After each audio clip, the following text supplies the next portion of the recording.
President Trump has a slick plan to lower gas prices before the midterms. 47 sitting down with some big oil executives at the White House, talking about how fast we can drill, baby, drill, and drive investment into Venezuela.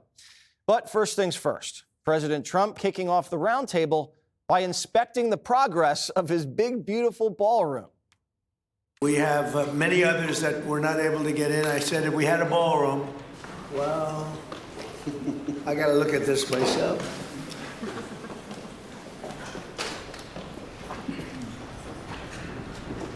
Wow. What a view. This is the door to the ballroom. One of the things the United States gets out of this will be even lower energy prices. We have people now getting gasoline for $1.99, $1.96, $1.95, $1.92 yesterday, somebody. And it used to be $3.50, $4, $5. They stole our assets like we were babies. We're taking back what was taken from us. They took our oil industry. We built that entire oil industry. All right, so Kennedy, when you go up and you in the middle of the meeting with these big shot oil executives and you just wander over to the window, is that a power move or is that like flair for the dramatic? Well, it's interesting. So my 20-year-old is studying psychology, so she knows everything about psychology. Everything. Of course. And so when I do the same thing, like when she's giving me the gossip at school and I get up and start walking around the kitchen and go like, should we get all new white dishes? She's like, you have ADD. That's what she would say. Diagnoses you. Yeah, that's what she would say to Trump. It looks like he's lost interest in the original subject of the room, and his real passion lies with the big, beautiful ballroom. We have gone so far, Jessica, from the big scandal where Cheney meets with oil executives in secret to the president literally having all oil executives in the White House with cameras there.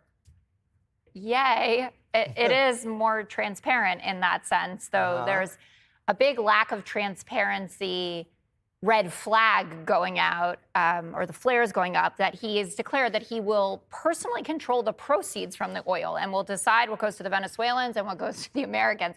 And Congress, again, I don't want to sound dull by saying Congress has the power to appropriate funds, but it's another unconstitutional move that he might be in charge of this money, more state capitalism, like taking 10% of Intel. And these executives, of course, for the cameras, everyone wants to get along, act excited about all of this. But there's a big article in the FT where they had an oil executive saying, quote, no one wants to go in there when a random effing tweet can change the entire foreign policy of a country. Yeah. So not Funny, sure. I was reading the FT earlier. That's the Financial Times. Well, I don't know how to read it, actually, and so I don't know. Tweet in the FT really worries me. No, I actually was reading it, and it's I didn't know you had colored. access to it. I actually get it delivered to the house. Do Fox you? That's expenses expensive. it. Yeah. Oh, okay, that's why. But they were saying that people are crawling all over themselves to get in on the action.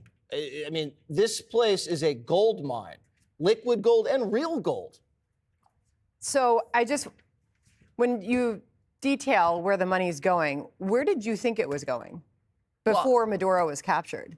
It was going to a corrupt Maduro regime. Sure, I just don't want it to go China. to a corrupt American regime. I want him to give it to Congress. Oh, yeah, Congress isn't corrupt. They definitely know how to spend the money. Okay, so just a couple things. First of all, there is huge opportunity there. They're sitting on massive, massive oil supply that is not being tapped, that is not being used, that could clearly, easily be in the global market. And did you listen to the oil executives? Because not it was the full hour and a half, any or of whatever them, it was. the stories, every single story from those oil executives that he brought in that room was fascinating and not to be discounted. Those oil executives, some of them detailed raising their children in Venezuela. This is where they cut their teeth in the oil industry. There was another oil executive who said he currently has 1,000 Venezuelans employed all over the world because they had to flee Venezuela. And they are excited about what is happening to go back to a free Venezuela eventually, hopefully. So there was individual stories that certainly the White House should probably be putting more out there than they do. Also, they should be talking about the price of oil and gas. I mean, Larry thinks that we're not talking about this, not our good friend Larry Kudlow. I mean, gas is now $2.80 as a national average per gallon. That's incredible. It's down 28%. Sorry, gas is down 10% since Trump took office. Oil prices are now down 28% since Donald Trump took office. This makes America better. This helps us transport goods easier. This will eventually lead to lower prices, and it already is contributing to lower inflation. Greg Gutfeld, what say you? Talking about gas prices now for a Democrat is like talking about guys in dresses like last year. They just don't want to hear it. Jimmy Panetta, a Democrat, claims that too much oil and lower energy prices is bad for America because it creates instability abroad, which leads to insecurity here. Oh my gosh. Think about that. Only a Democrat would come out against cheap gas. Did he get his economics degree at Costco? Yeah, probably. But I mean, what is he going to come out against affordable food and medicine prices? But it shows you that the mantra of affordability was just a mantra. They talk about it, but Trump actually delivers it. So it's just, I guess they just don't have an argument for it. But Trump has this great filter. It's not neocon, it's not isolationism, it's what's best for us. And the funny thing is, the world understands it because they would do the same thing. Our adversaries and allies alike would go like, yeah, they're the most powerful country in the world and they want to stay that way. But it's our media and our establishment Democrat politicians who don't, because they don't believe America deserves it.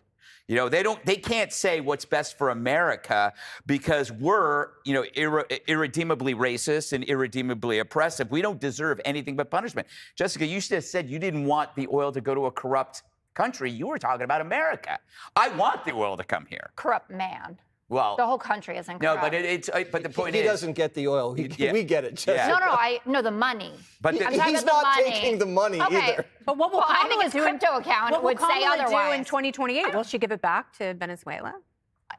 What is the Why you're Democrat trying to policy? pin Kamala? Yeah, what is the Democrat policy, Greg? I don't think the Greg, what do you think the Democrat policy is? We have all this new Venezuelan oil. What should we do with it? We need to create a program that delivers oil to Somalians in Minnesota. That's right. Because gas is too expensive for them. I love that you guys are acting as if the economy under Democrats doesn't perform better than it does under Republicans. We are acting like that. But you shouldn't. It makes you look dumb and like you can't read. I don't think so. Yeah, okay. Well, It's look at lovely jobs when numbers, look at Democrats this. get to enjoy Okay. I didn't think you could Bill read. Clinton would like a word. I didn't think you could read. I can read so well, it would blow That's your what mind. people who can't read say. Click here to subscribe to the Fox News YouTube page to catch our hottest interviews and most compelling analysis. You won't get it anywhere else.